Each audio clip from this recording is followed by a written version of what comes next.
Merhaba arkadaşlar, kanalıma hoş geldiniz. Nasılsınız, iyi misiniz? Umarım hepiniz iyisinizdir. Beni merak eden olursa ben de iyiyim. Çok teşekkür ediyorum.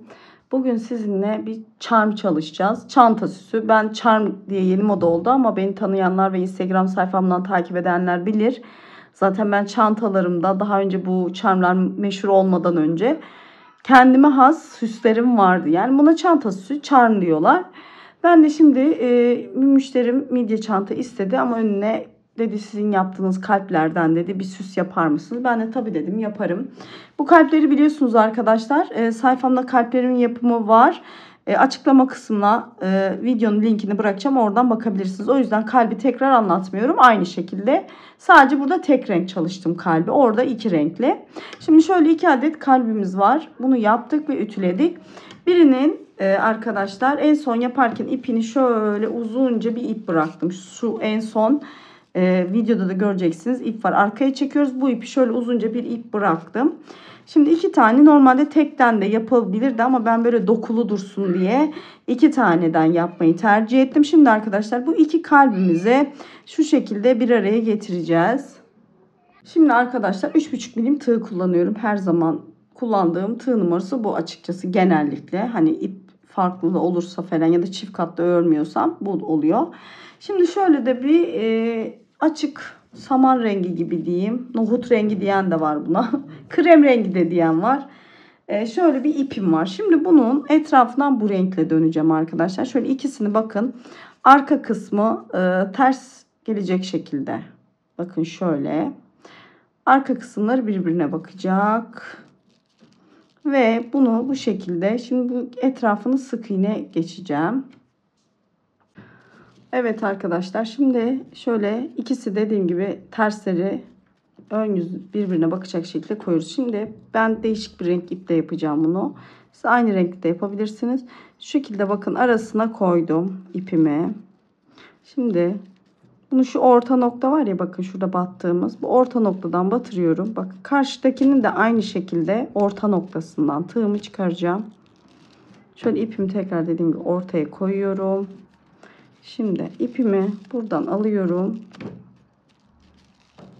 Şöyle burası biraz zorlayıcı olabilir.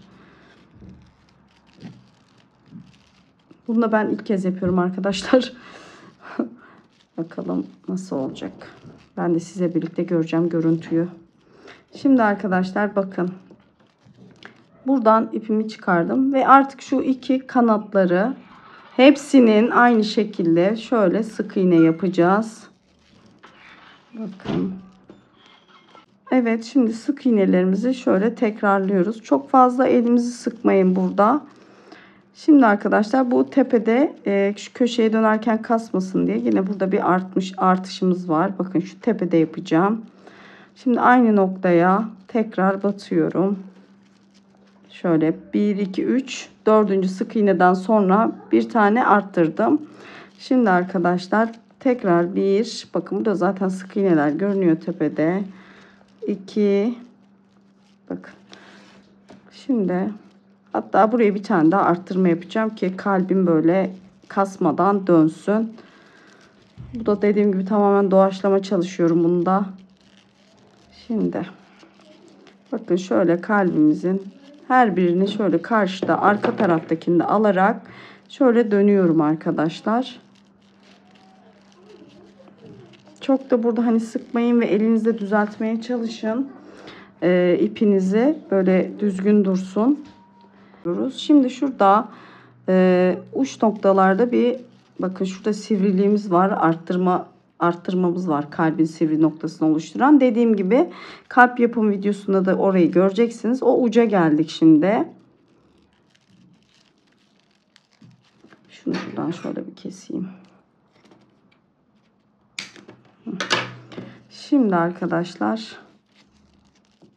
bakın şöyle o uca da dikkat ediyoruz. Şöyle alttakini de şöyle muntazam bir şekilde alıyoruz. Şimdi burada aynı noktaya bir zincir çekiyoruz. Bakın aynı uçtayız. Aynı noktaya tekrar batıyoruz. Bu kalpteki sivriliği veriyor uçtaki. Şimdi tekrar yandaki sık iğneleri birleştirmeye devam. Dediğim gibi elinizi burada fazla sıkmayın. Benim elim çok sıkıdır arkadaşlar. Ben hani biraz gevşek tutmaya çalışıyorum ama istemsiz oluyor. Hani siz gene de uyarayım, çok sıkı sıkı iğne yapmayın, bu kenar kısmına toplama yapmasın. Şimdi arkadaşlar burada şimdi bir şey yapacağız. Buraya kadar geldik.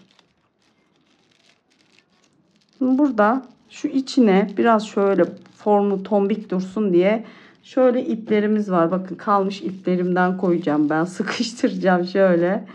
Bakın şu şekilde. Bakın şöyle içine dolduracağım. Kalbimizin içi boş olmasın değil mi? Bu şekilde daha tombik duruyor, görüyorsunuz. Hatta biraz daha da ekleyebilirim. Evet arkadaşlar bakın içini iyice şöyle doldurdum. Artık iplerinizden koyabilirsiniz. Şimdi kenarlarını kapatıyorum.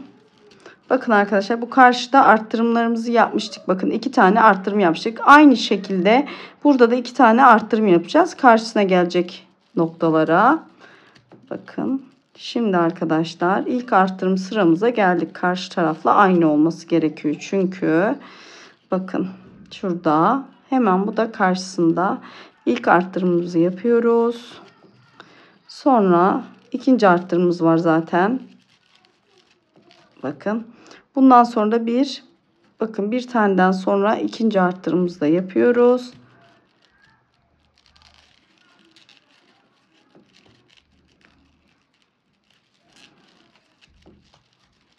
Sonra diğerleri zaten aynı tek olacak şekilde aşağıya kadar iniyoruz.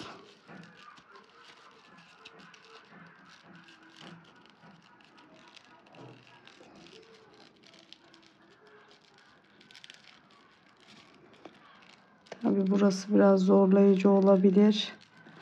Şöyle. Evet. Şimdi arkadaşlar bakın sonunda geldik. Burada da aynı şekilde yine bu ortaya batıyoruz arkadaşlar. Karşıdan çıkıyoruz. Şöyle ipimizi alıyoruz. Yavaşça yavaşça. Evet. Bakın. Çektik. Şimdi bu ipimizi buradan çekeceğiz. Şöyle elimizde düzeltelim. Bakın tombik bir kalbimiz var. İpimizi kesip arkadan doğru çekip yürüteceğiz arkadaşlar. Evet arkadaşlar şimdi ipimizi şöyle çekiyoruz. Şöyle arka tarafa doğru alıyoruz. Şöyle dikkatlice. Bunu buradan yürütüp keseceğim arkadaşlar. Şöyle hatta şu şekilde yapayım. Bakın şu çektim. Artık burası size kalmış. Nasıl yürütmek isterseniz o şekilde yürütebilirsiniz. Ama belli olmasın yani. Önemli olan zaten izin belli olmaması. Şöyle arkadan çıkardım. Şöyle arkadaşlar yürütüp bunu buradan keseceğim. Şöyle aralarından birkaç tur dolaştırayım. Bu çok önemli. Hemen ipinizi kesmeyin. Bakın şöyle aşağı kadar indirdim neredeyse, bakın. Sağlamlık açısından önemli arkadaşlar. Şimdi keseceğim ipimi. Şimdi bakın çok güzel oldu. Tombiş bir kalbimiz var. Bakın.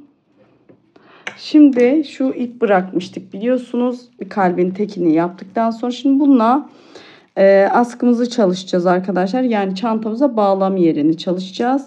Buradan başlıyoruz arkadaşlar. Bakın tığımı alıyorum. Şöyle ipimi buradan alıyorum. Bakın şurada beyaz ipim var ya. Onun önünden doğru ipimi alıyorum. Hatta şöyle yapayım. Şuradan doğru alayım. Şöyle ikisinin ortasından alayım. Yani bunda dediğim gibi tamamen doğaçlama yaptığım için şu anda gözüme neresi hoş gelirse oradan yapıyorum arkadaşlar. Evet, ortasından çıktım. Şimdi zincirlerimi çekiyorum.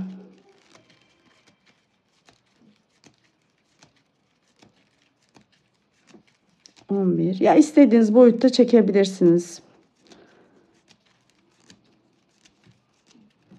20. Bakın Bakın 20. Yani burada boyut şu şekilde önemli. Çantanızı asacağınız boy önemli. 21, 22, 23, 24, 25, 26, 7, 28, 29, 30, 31, 32, 33, 34, 35, 36, 38, 39, 40 tane ben şimdi çektim. Bakalım nasıl olacak. Sökebilirim yani. Genişliğine göre. Bakın.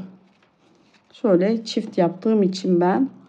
Bu iyi bence. Zaten çantaya da bağlanacağı için şöyle kısalacak. 40 adet zincir çektim arkadaşlar. Şimdi bu askımızın ucunu yapmak için. Şimdi arkadaşlar dediğim gibi siz istediğiniz zincir boyutunu çekebilirsiniz. Benim için o boyut yeterli. Şimdi şöyle ipimin ucuna iğnemi takıyorum. Hatta önce şöyle yapıyorum. Şuradan ipimi çıkarıyorum. Şöyle iğnemi takıyorum arkadaşlar. Şimdi bunu şöyle yine bu dibine birleştireceğim ve bitmiş olacak arkadaşlar charmımız. İğneyi dediğim gibi ipe geçirdik arkadaşlar. Şimdi zincirimi başladığım yerin dibine bakın. Şöyle aynı şekilde dibine batıyorum. Çıkış noktası aynı görünsün. Bakın şöyle. Şimdi bunu da dikeceğim şimdi arkadaşlar. Muntazam bir şekilde dikmeye özen göstereceğim. Bakın böyle ikisini birbirine bağlıyorum. İğneyle. Şöyle düzgünce bir görünmesine dikkat ediyorum. Nereden battığınız önemli değil. Önemli olan düzgün görünmesi arkadaşlar. Sadece bu.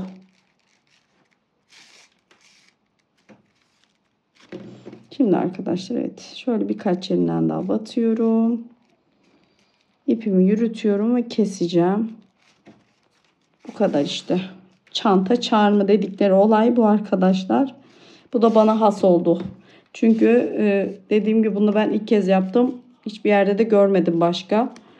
Hani böyle kalpli olanı zaten bu kalbin yapımında ben uyguladım deneme yanılma yöntemini. Başka kalp çeşitleri var ama bu şekilde sadece ben yaptım arkadaşlar. Şimdi dediğim gibi ipimi buradan keseceğim ve charmımız hazır olmuş olacak. Evet arkadaşlar ipimi yürütüp kestim. Bakın çok da güzel oldu. Şimdi bakın çantamızda ne kadar da yakışacak. Şimdi bakın şöyle takıyoruz. Bence harika oldu. Ben çok beğendim. Siz nasıl buldunuz? Umarım siz de beğenmişsinizdir. Yapacak olan arkadaşlar şimdiden kolay gelsin diyorum. Hepinize hoşça kalın diyorum arkadaşlar. Bir dahaki videoya kadar.